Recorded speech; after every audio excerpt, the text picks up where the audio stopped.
আজ দুটো শব্দের উচ্চারণ শিখব। প্রশ্ন, স্লথ। প্রশ্ন শব্দটিতে প্রশ্ন অথবা প্রশ্ন না হয়ে প্রশ্ন কেন হলো? কোনো বর্ণে যদি রফলা যুক্ত থাকে এবং তার সাথে যদি কোনো স্বরচিহ্ন যুক্ত না হয়, তখন ওই বর্ণের উচ্চারণ অ না হয়ে ও হবে। যেমন প্রশ্ন, তো সয়ের উচ্চারণ কেন হলো?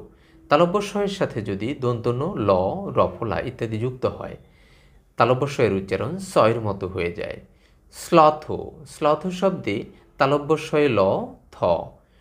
তালব্য শয়ে ল এর উচ্চারণ স্ল না হয়ে স্ল কেন হচ্ছে?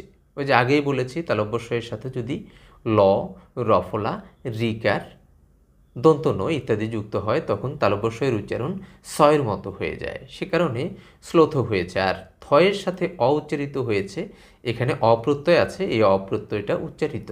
আর অপ্রত্যয় কখনো কখনো উচ্চারিত হয় না, সেটার বিশেষ কোনো বিধি নেই, এখানে অপ্রত্যয়টা উচ্চারিত হচ্ছে।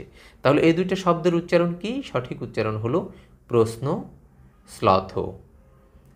প্রশ্ন নয়, স্লথ নয়, প্রশ্ন, স্লথ।